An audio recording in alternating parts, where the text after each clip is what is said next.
ایک اور درود بھیجیے محمد و آل محمد.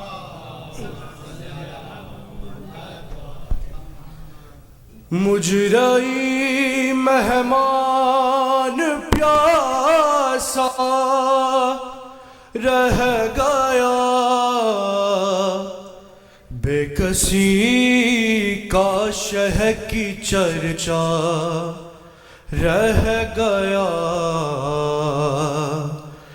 بے کسی کا شہ کی چرچا رہ گیا. سب ہوئے سیراب تجھ سے اے فرات، سب ہوئے سیراب تجھ سے اے فرات. قافلہ یثرب کا پیاسا رہ گیا، مجرئی مہمان پیاسا رہ گیا. اور اس قدر تھا خشک حضرت کا گلا، اس قدر تھا خشک حضرت کا گلا. خنجر قاتل بھی پیاسا رہ گیا، مجرئی مہمان پیاسا رہ گیا. اور ڈگمگا کر جب گرے گھوڑے سے شاہ، ڈگمگا کر جب گرے گھوڑے سے شاہ، کانپ کے عرش معلا رہ گیا. اور زخم کھاتے ہی جاکبے گر پڑے، زخم کھاتے ہی جاکبے گر پڑے. چھد کے برچھی میں کلیجا رہ گیا، مجرئی مہمان پیاسا رہ گیا، بے کسی کا شہ کی چرچا رہ گیا.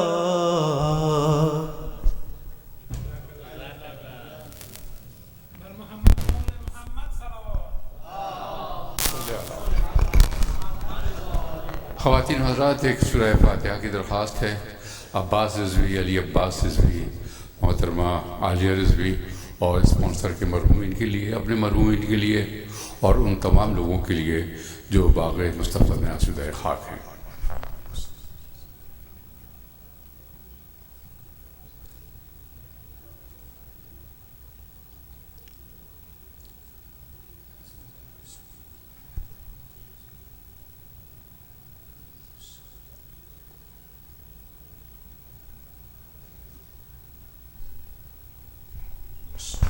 صلوات محمد و آل محمد. اور ایک اعلان، جیسا کہ آپ جانتے ہیں کہ آج رات سے ٹائم چینج ہو جائے گا، تو کل سے جو پروگرام ہوگا وہ 5:30 بجے شروع ہوگا. قرآن خوانی کے بعد مجلس سزا منعقد ہوگی اور سارا پروگرام افطار سے پہلے ختم ہو جائے گا. تو آپ سے درخواست ہے کہ براہ کرم پابندی سے تشریف لائیں تاکہ قرآن خوانی کے علاوہ آپ مجلس میں شرکت فرما سکیں. بآواز بلند صلوات. So now I'll request Sheikh Jalil to come and recite the majlis.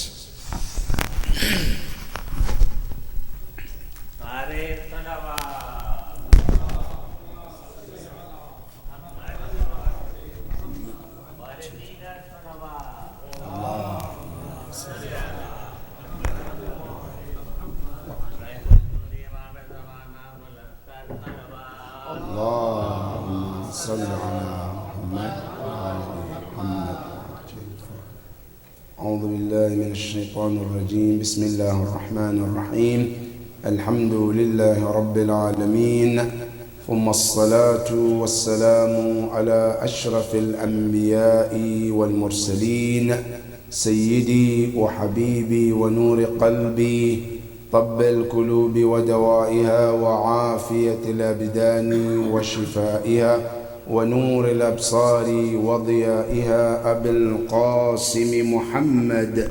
اللهم صل على محمد وآله وعلى أهل بيته الطيبين الطاهرين المعصومين الذين أذهب الله عنهم الرجس وطهرهم تطهيرا.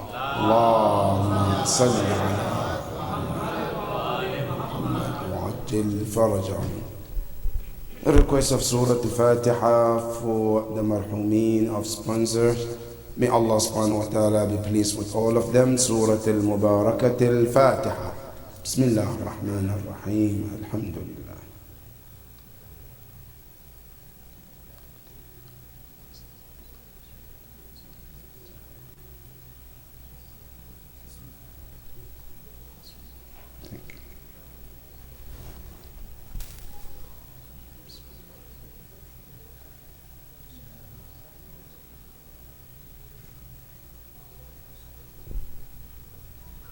And also a request of Surah Al-Fatiha for your marhumin and marhumat. May Allah be pleased with all of them. Surah Al-Mubarakat Al-Fatiha. Bismillah ar-Rahman ar-Rahim. Allahumma salli ala Muhammad.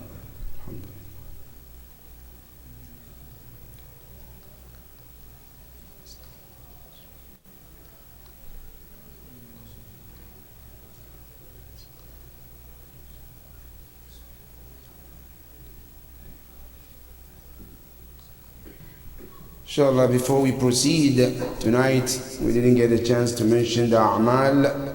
The A'mal of tonight is 6 rak'ah prayers. In each rak'ah, Surah Al-Fatiha and Ayat Al-Kursi 7 times. When you finish, you say Allahumma salli ala Muhammad wa ali Muhammad 50 times. So the A'mal is 6 rak'ah prayer, Surah Al-Fatiha 1 time, 7 times Ayat Al-Kursi in each rak'ah. Then after the salat is done, Allahumma salli ala Muhammadin wa ali Muhammad 50 times. That will be the A'mal of tonight. Insha'Allah. Sallu ala Muhammadin wa ali Muhammad. Allahumma salli ala. قال الله العلي العظيم في كتابه الكريم. بسم الله الرحمن الرحيم. إن فرعون علا في الأرض وجعل أهلها شيعا يستضعف طائفة منهم يذبح أبناءهم ويستحيي نساءهم إنه كان من المفسدين. ونريد أن نمن على الذين استضعفوا في الأرض ونجعلهم أئمة ونجعلهم الوارثين. صدق الله العلي العظيم. اللهم صل على آل محمد. The continuation of tafsir of Surah Al-Qasas, as we started ayah number 4, where the Almighty Allah going through details about what Fir'aun did on the earth. And we mentioned one of the sunnah of Quran. He first tells you about what he wants to talk about, and then he goes into details so you understand where he started. When you look at the ayah, Allah first says, إِنَّ فِرْعَوْنَ عَلَى فِي الْأَرْضِ. Pharaoh, they dominate on the earth. But the question, how did he do that? Alright? Now the ayah comes to explain how did the Pharaoh did to become dominant on the earth. And we mentioned last night the earth here means Egypt. Considering the fact that that time Egypt was considered the heart of the world. That's why Quran calls Al-Ard, meaning that part of the world. So Allah subhanahu wa ta'ala said the first thing Pharaoh did, وَجَعَلَ أَهْلَهَا شِيَعًا. He divided the people of Egypt so that they couldn't be together. And we said this is what the first thing Islam is against. Everything about Islam is about unity. Nothing in Islam is about division. You go to the Quran, one of the things that we do is salat. Always salat al-jama'ah is encouraged. About jama'ah is much encouraged in Islam because it brings what? The unity among the Muslims. That's why it is mentioned that salat al-jama'ah is one of the very important acts in Islam. Rasulullah sallallahu alayhi wa alihi wa sallam.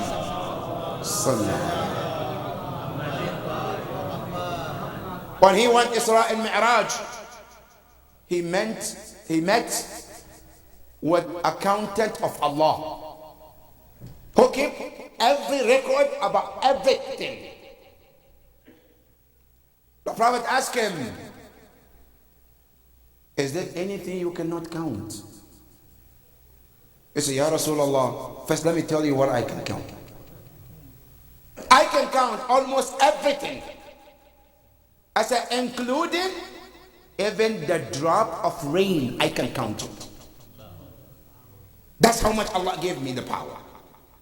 But Ya Rasulullah, you asked me a question. Yes, indeed, there are things I cannot count. What is it that you cannot count? It says, I cannot count the thawab of salat ala Muhammad wa ali Muhammad.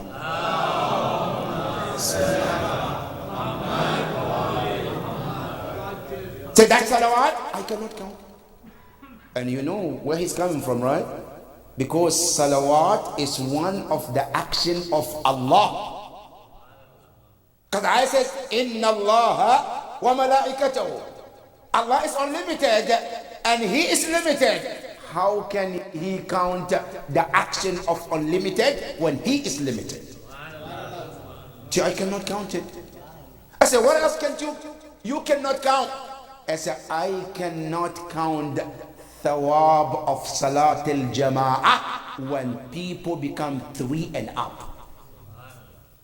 That's the importance of salat al-jama'ah. That's one to tell us in Islam as how much unity. Not only that, fasting. Allah says, Ya ayyuhalladhina amanu kutiba alaykum. Now, not only that, you know, in salat, how Allah is about together, unity. When you pray in salat, when you read Surah Al-Fatiha, what do you say? Alhamdulillahi Rabbil Alameen, Ar-Rahman Ar-Rahim, Maliki Yawmiddin. And you say, Iyaka na'bud. Sometimes you pray alone, right? Why don't you say Iyaka a'bud? A'bud means I worship. Now I'm alone. I'm praying alone. But still the ayah says what? Na'bud. We worship. You and who? Right? And so I'm supposed to say A'bud. I'm praying because I'm alone. Right? But Allah wants to tell you that the ibadah of Allah is not just you. There are many creations. They are already doing dua. They are already doing ibadah. Now you come to join the group of creation who are also already doing the ibadah before you join them. That's the meaning of togetherness. Not only that, when the Hajj comes, when we go to Hajj, to mean what? Unity, togetherness. That's the truth of Islam. Islam is about unity and oneness. Right? But Pharaoh and all those tyrants, always what they want to do is to divide. And when they divide, what do? Then they can conquer and rule. That's one of the strategies of Pharaoh. وَجَعَلَ أَهْلَهَا شِيَعًا. That's number one. Number two, Say, يَسْتَضْعِفُ طَائِفَةً مِّنْهُمْ. Try to weaken them. How did he weaken them? Number one, he deprived them from education. And that is why, as an ummah, we have to stand in front of everything that will block education. Because education is the first teaching of Quran. When the first ayah came, what did Allah say? اقرأ باسم ربك الذي خلق. The first surah in the Quran is about reading, education. Rasulullah and Surah Al-Jumu'ah, Allah says, Ya Rasulullah, we sent you for many reasons. One of them is to teach and educate. هو الذي بعث في الأميين رسولا منهم يتلو عليهم آياته ويزكيهم ويعلمهم. Allah said, we sent Rasulullah for teaching. Islam have stood against any type of ignorance. Because ignorance itself is one of the signs of weakness. Fir'aun, that's what he did. That's number one. Number two, يستضعف. Fir'aun also, always when he talked to Bani Israel, he made them feel low. Bad words, putting them down. You want nothing. You cannot do nothing. You are slaves. All of this to kill their spirit. In Islam, we are not allowed to badmouth people. This was research that was made in Japan to understand these words that come out of your mouth, how powerful it could be. It can be a building of human being, and it can be a destruction of human being. Depending on how you use it. You can build someone and make someone human being in the future and make them courageous, make them leaders. And the same words, you can destroy someone and make them nothing but your words. The research in Japan, 2 flowers were grown in the same place. And they were put in 2 different rooms. One of them, a person will go in there, say good words about that flower. What a beautiful flower. What a nice, what a good. And then the other one, in the same environment, in the same room, he will go there. Ugly flower, bad flower, smelly flower. After some times, the flower that gets the bad words died and couldn't survive. If words can affect a flower, think what words can do to human beings. That's why, as a father, as a people, we have to make sure that we're careful what we say to people. That's why Rasulullah says, Kalimatun tayyibatun sadaqah. A good word you tell to someone to make them happy is considered at the sight of Allah sadaqah. That's how powerful this could be. In Quran, Allah tells you, you give sadaqah to someone, help them, right? And then later on you started to badmouth them. Right? Listen to Quran. Sadaqatun yatba'uha adha. Like some of us, I give sadaqah, then I go badmouth him. Look, I bought this shirt for him. I did this for him. I did. To disrespect them and to humiliate them. Allah said that sadaqah doesn't mean anything to Allah. But the sadaqah that means everything to Allah is the sadaqah that is given and the left hand didn't see what the right hand gave. In hadith of Rasulullah, he tells you, Yawm al-Qiyamah, there is a shade, right? In Surah An-Nisa, there's a shade Allah specified, Yawm al-Qiyamah. Yawma la dhilla illa dhillu. The day that there's no shade except the shade of Allah. Hadith says there are 7 people Allah kept that shade for them only. 7 people, that shade is for them. Everyone else will be deprived from that shade. What are they? Number 1, it says Imamun Adil, a just Imam, leader, but he's just.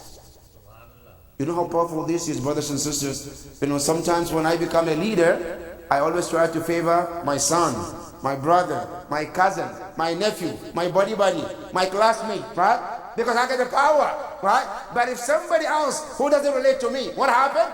I want to do justice for them. But otherwise, everybody as my family, no, they can get by. That is not the true justice. A justice must be done even to yourself first before others. That's what the Prophet says. Imamun Adil, who did justice for himself and others. Yawm al-Qiyamah, he has that shame. Number 2, it says, وَرَجُلٌ تَصَدَّقَ. A man or a woman gives sadaqah. بِيَدِهِ الْيُمْنَى, with the right hand. وَلَمْ يَرَ الْيَدِ الْيُمْنَى يُسْرَى مَا أَعْتَتْ يَدِ الْيُمْنَى. The left hand didn't even see what he gave. See, they have the shade too. Now, that is what Islam teaches us. Right? So here the Quran tells you, when you give sadaqah, always let it be between you and Allah. يَسْتَضْعِفُ طَائِفَةً. Fir'aun, what he does is to always humiliate people. That's number 2. Number 3, it says, يُذَبِّحُ أَبْنَاءَهُم. Another thing Fir'aun did was killing children. You know, in Islam, one of the worst things you can do is to take a life. One of the worst things Islam frown upon is to kill any innocent person. That's why Allah tells us in the Quran, and this, all those takfiris should listen to this. And that's why sometimes I wonder which Quran do they read. And I wonder if they have a second Quran, right, revealed upon them, not Muslims. Good. Because the Quran tells you in Surah An-Nisa, وَمَنْ يَقْتُلُ مُؤْمِنًا مُتَعَمِّدًا. Whoever took upon themselves, this is not my word, this is Quran. Whoever took upon themselves to kill an innocent mu'min. This person is a Muslim, practicing, didn't do anything. I decided to kill them. You know what the Quran says? فَجَزَاؤُهُ جَهَنَّمُ. Allah said, their place, Yawm al-Qiyamah, no question, is Jahannam. What about if it's pray? Allah said, I don't care about his prayers. What about his fast? Allah said, I don't care about his fast. What if he go to Hajj? I said, I don't care about it. If he does upon himself to kill an innocent mu'min, Allah said, فَجَزَاؤُهُ جَهَنَّمُ. That's it. Ya Allah, is that it? I said, no, I'm not done with him. It says, وَغَضِبَ اللَّهُ عَلَيْهِ. He's going to Jahannam. It says, the second, I'm angry at him or her. The anger of Allah, what does it mean? When you say Allah is angry, you know, Allah's angry doesn't mean he's going to break the tables. Right? When you and I become angry, let me break table. Right? Let me kick someone. No, Allah said, I don't do that. Now, the anger of Allah means I deprive the person from any of my rahmah. The person will not see or enjoy anything called rahmah of Allah subhanahu wa ta'ala. That's number 2. Number 3, it says, I'm not done with them too. It says, وَلَعَنَهُ. Allah said, I do la'an on that person who kills innocent person. Ya Allah, is it that? He said, no. He said, وَأَعَدَّ لَهُ عَذَابًا أَلِيمًا. More so, we have prepared the most painful punishment for that person, Yawm al-Qiyamah. That's just killing one innocent life. What about if you kill 2? What about kill 3, 4, right? Now, in Quran, Allah subhanahu wa ta'ala tells us killing innocent person is one of the worst crime one can do. One time, a man came to Rasulullah sallallahu alayhi wa alihi wa sallam. Say, Ya Rasulullah, I'm a Muslim. My father is not a Muslim. And I know he doesn't like Islam. He doesn't like you. Ya Rasulullah, whether you give me permission to go kill him. That's good, Rasulullah, to give him permission to kill his father. And his father is what? Mushrik. What do you think Rasulullah said? Kill him. Let me get you a bullet, inshallah. You know, inshallah, fill it up and Abadan. He told him, La. He said, Ya Rasulullah, the reason why I want to kill him, because if somebody else killed him, I will feel something against the person. But if I don't kill him, I won't feel anything because I did it. Right? Ya Rasulullah, just give me permission. The Prophet says, I don't give permission. It's Allah who doesn't give the permission. Just give me permission. So I don't want the permission. Allah didn't tell me and allow me to kill someone innocent. That's why in our fiqh of Ja'far, there are two qa'idah. It's very important to know. One qa'idah is called qa'idah hilliya. Qa'idah hilliya, what does it mean? When Islam says everything is halal until it's proven haram. That's the rule, qa'idah hilliya. Meaning, I go to the market, I found some food. Is it haram or halal? I don't know. I have no way to find out. Islam says, consider it halal. Until it's proven that haram. When it's proven haram, then you stop. But until then, consider it halal. This rule is called qa'idah hilliya. But this rule has something called exception. It's called istithna. Ya Islam, what is the exception? Islam said, look, number one, the exception of this rule is called ad-dima. Blood. Meaning what? I see a person. Ya Islam, am I allowed to kill him? Islam says no, it's haram until it's proven that you can kill them. Everything is halal, but when it comes to blood, Islam says no, it's haram until it's proven by Allah or the Prophet or the Imam that yes, I am allowed to kill this person. That's number one. And number two is if al-amwal. Money. Now, I find $10 here. Oh, is it mine or not? I think it's mine. Can I put it in my pocket? I say no. Until it's proven that it's your money, then you can take it. Otherwise, it's haram to take that money.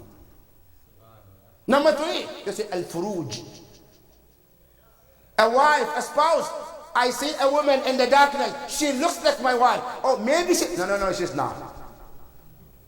Until it's proven, she is haram on you.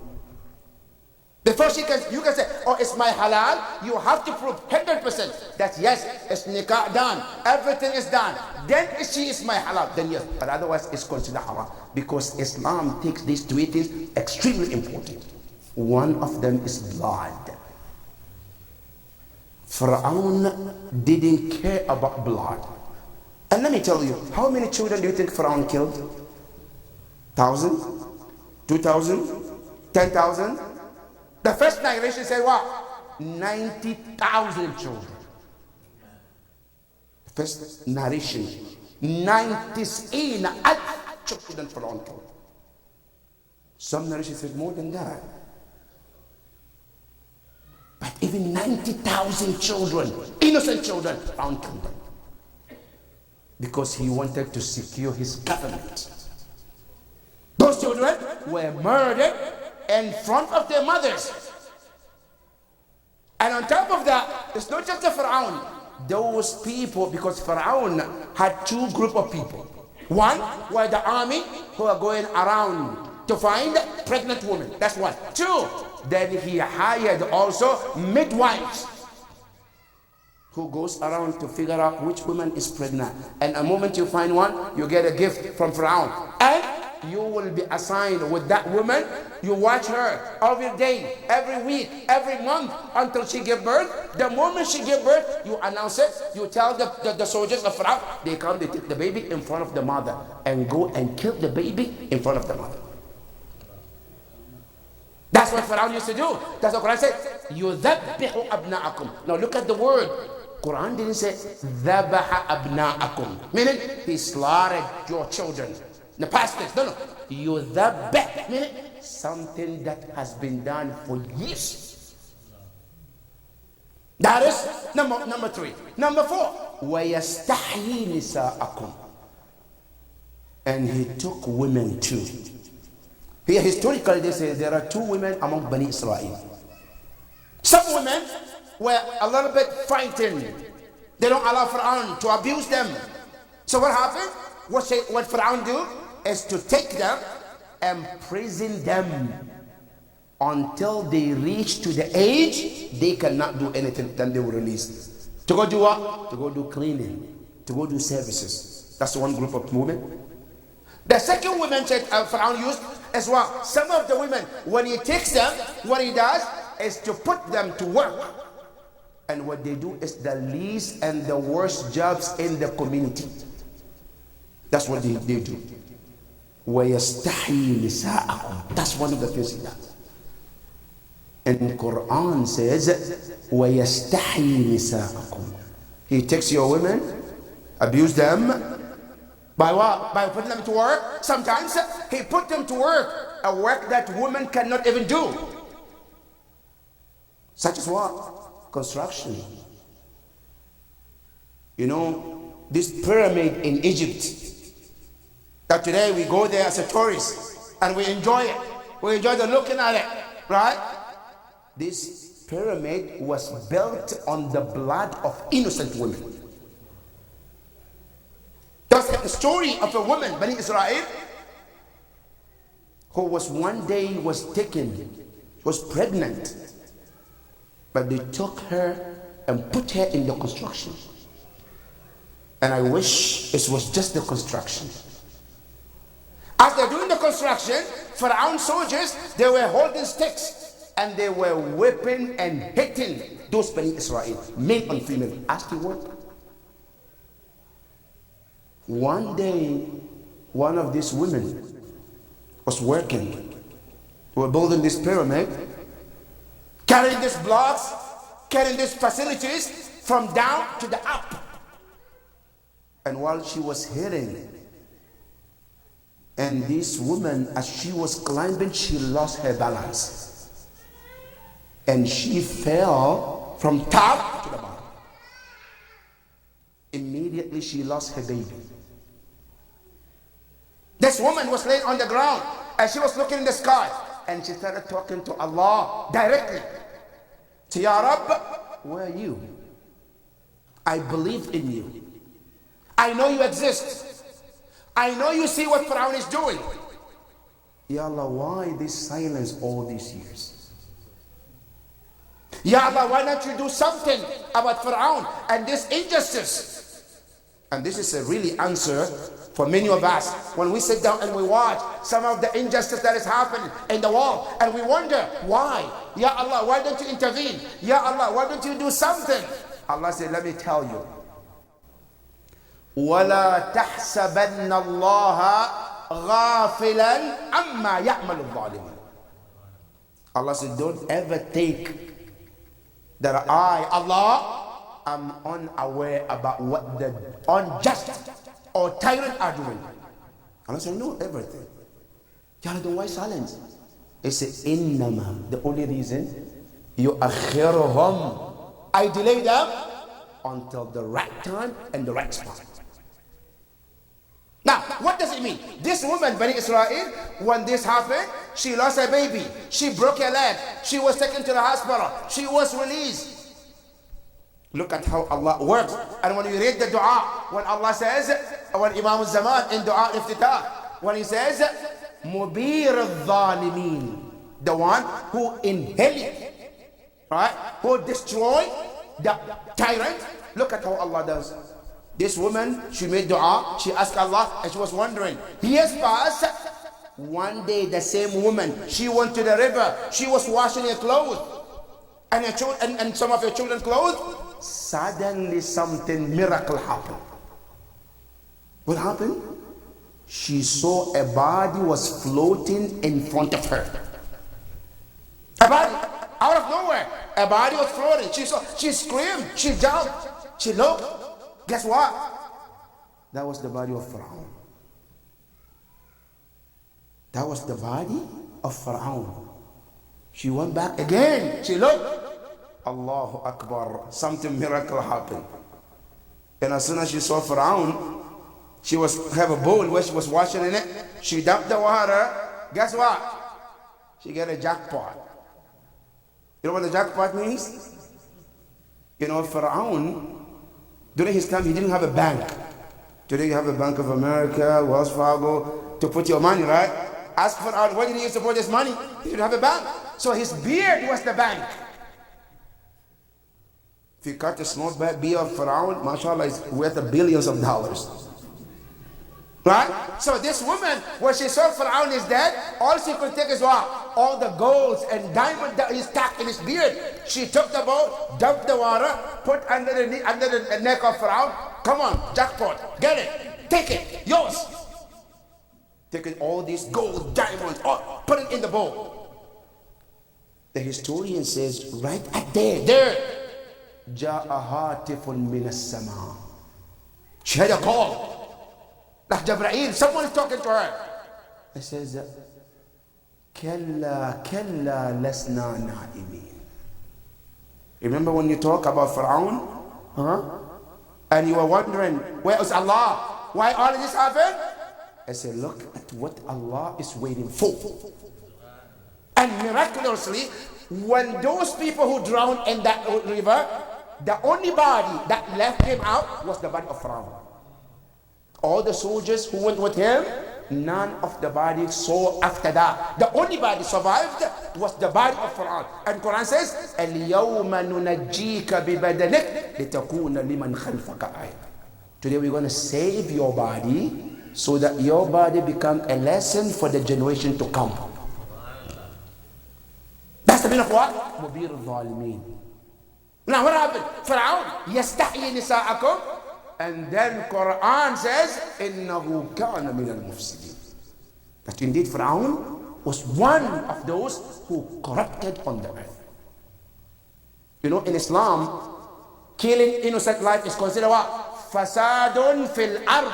Now look at this ayah, إِنَّهُ كَانَ مِنَ الْمُفْسِدِينَ. When you go to Surah Al-Baqarah, when Allah subhanahu wa ta'ala told the angels, I'm about to create human being. What did they say? أَتَجْعَلُ فِيهَا مَنْ يُفْسِدُ فيها. He said مفسدين. Now what does it mean مفسدين? In Surah Al-Baqarah say what? وَيَسْفِكُ الدِّمَاء. Who will cause bloodshed, kill innocent life. Fir'aun was mufsid because he was a killer of innocent life. But here's come the question, brothers. We talk about Fir'aun, right? He killed innocent children, yes. Took women, yes. But do you know that Bani Umayyah did the same thing, even worse than that? Bani Umayyah, they killed children too. Not even average child like the Bani Israel. They killed awlad Rasulillah. Not only, they also humiliated women. At the time of Fir'aun, at the time of Bani Umayyah, they humiliated Banat Rasulillah. That's why Zainab Salamullah alayha, when she went to Sham and she was in the castle of Yazid, she looked at him. She said to him, Ya Yazid, أمن العدل أنك تسون حرائرك وبنات رسول الله يساق من بلد إلى بلد. Zainab alayhi salam, she said, Ya Yazid, is it fair? You protected your daughters in your homes with their hijab, with all their clothes, and here the daughters of Rasulullah have been deprived from hijab, and they were driven from one city to another city in humiliation. That is Bani Umayyah, huh? Not only that, Bani Umayyah, not only that, on the day of Ashura, even women were killed along with Imam Hussein alayhi salam. They did not spare children. They did not spare women. They did not spare young men. Everybody was killed just because they want to protect their what? They sit that Fir'aun killed Bani Israel for his sake. One of the women who were killed is the wife of Wahab al-Kalbi. Wahab al-Kalbi was a newly married companion of Imam Hussein alayhi salam. He just got married. Then he heard about Karbala and he decided to join Imam Hussein alayhi salam. His wife said, no, don't go. We just got married. We have life in front of us. Why are you going? Wahab al-Kalbi's mother told him, Ya Wahab, listen to the call of Ibn Rasulullah. Listen to Abu Abdullah and go. Wahab al-Kalbi said, okay, mom, I'm going to. He left his wife, newlywed, and ran behind Imam Hussein. He went to Karbala. The wife, she found out, no, well, I can't do anything. Let me join my husband. She also came to Imam with her husband to Karbala. On the day of Ashura, the mother of Wahab al-Kalbi said, why are you staying here? Look at the grandson of the Prophet. He's asking, Hal min nasir and yansuruna. Why are you here? Go. Wahab al-Kalbi got ready to leave and listen to his mother. His wife dragged him. Where are you going? Stay. Wahab al-Kalbi said, I have to listen to my mother. He went to the battlefield. He was fighting. Suddenly, he saw somebody came helping him. He turned around. He looked. Guess what? It was his wife. She came helping him. Wahab al-Kalbi stopped. He looked at her. I said, what are you doing here? You just stopped me to come to the battlefield a few minutes ago. Why are you here? She says, لا تلمني إن واعية الحسين أخرجني. She said, don't blame me, my husband. I said, the cry of Abu Abdullah caused me to come here. I said, what happened? He said, I heard him behind the curtain saying, هل من ناصر ينصرنا هل من معين يعيننا هل من ذاب يذب عن حرم رسول الله. Is there anyone out there? She said, that cry got me to come out to help Ibn Rasulullah, Imam Hussein alayhi salam. Wahab al-Kalbi is continued to fight. The wife also continued to fight. Finally he got killed. As he got killed, Imam Hussein alayhi salam, he lifted Wahab al-Kalbi to the tent. Now look at the mothers, how so attached to their children they could be. But this woman, even though her son Wahab al-Kalbi was murdered, she came and she stood on the body of Wahab. She said to him, oh my son, congratulations to you by standing next to the grandson of Rasulullah. Congratulations to you for giving your blood to Ibn Rasulullah. She said to him, my son, you have made your mother happy and you have done exactly what your mother wants. Imam Hussein alayhi salam came as he stood on the body of Wahab al-Kalbi. He was looking at him and the tears was coming on his face. You know, Imam Hussein alayhi salam, every shaheed who passed away, who got killed, he will come, and Zainab alayhi salam, they will sit and mourn and cry for those shuhada. Again, Zainab alayhi salam and Imam Hussein, they sat on the body of Wahab al-Kalbi and they cried for the martyrdom of Wahab al-Kalbi. Ala la'natullahi ala al-qawmi al-zalimin. إلهنا نسألك وندعوك بأحب الخلق إليك بمحمد وعلي وفاطمة والحسن والحسين والتسعة المعصومين من ذرية الحسين. Fridge عنا فرجا عاجلا قريبا كلمح البصر أو هو أقرب من ذلك. يا الله, we ask you, the marhumin and marhumat of the sponsor, Ya Allah, be pleased with all of them, Ya Rabbal Alameen. Elevate all our marhumin and marhumat to the highest level of Jannah, Ya Rabbal Alameen.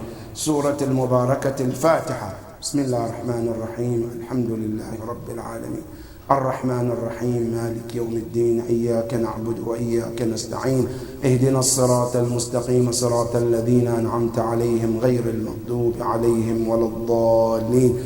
بسم الله الرحمن الرحيم. قل هو الله أحد الله الصمد لم يلد ولم يولد ولم يكن له كفوا أحد. بسم الله الرحمن الرحيم. قل هو الله أحد الله الصمد لم يلد ولم يولد ولم يكن له كفوا أحد. بسم الله الرحمن الرحيم. قل هو الله أحد الله الصمد لم يلد ولم يولد ولم يكن له كفوا أحد. صلوا على محمد وآل محمد.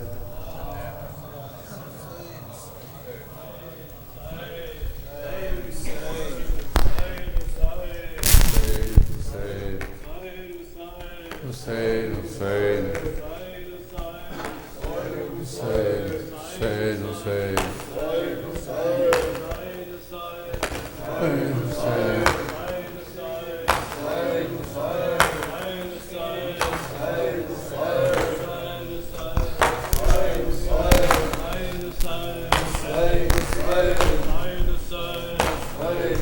آنکھیں ترس گئی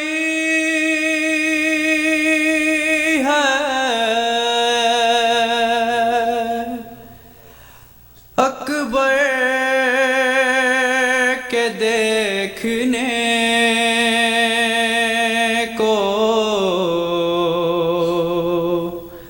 علی اکبر علی اکبر علی اکبر علی اکبر علی اکبر علی اکبر آنکھیں ترس گئی ہے اکبر کے دیکھنے کو علی اکبر علی اکبر علی اکبر علی اکبر لیلا کے لب پہ ہر دم رہتا تھا ایک نالا کے لب پہ ہر دم رہتا تھا ایک نالا وہ تھا تو اس کے دم سے گھر میں تھا ایک اجالا آنکھیں ترس گئی ہے اکبر کے دیکھنے کو علی اکبر علی اکبر علی اکبر بس دیکھ دیکھ اس کو جیتے تھے اہل یسرا دیکھ دیکھ اس کو جیتے تھے اہل یسرا تصویر مصطفیٰ تھا وہ موجائے لبالب آنکھیں ترس گئی ہے اکبر کے دیکھنے کو علی اکبر علی اکبر علی اکبر آنکھیں ترس گئی ہے اکبر کے دیکھنے کو علی اکبر علی اکبر علی اکبر علی اکبر سنتے ہیں اس کا چہرہ سب خون میں بھر گیا تھا ہے اس کا چہرہ سب خون میں بھر گیا تھا کہتے ہیں اس کے دل میں نیزہ اتر گیا تھا آنکھیں ترس گئی ہے اکبر کے دیکھنے کو علی اکبر علی اکبر علی اکبر علی اکبر علی اکبر علی اکبر زینب سے ہو کے رخصت جب رن کو وہ چلا تھا سے ہو کے رخصت جب رن کو وہ چلا تھا ہر کوئی بڑھ کے اس کے ماتھے کو چومتا تھا آنکھیں ترس گئی ہے اکبر کے دیکھنے کو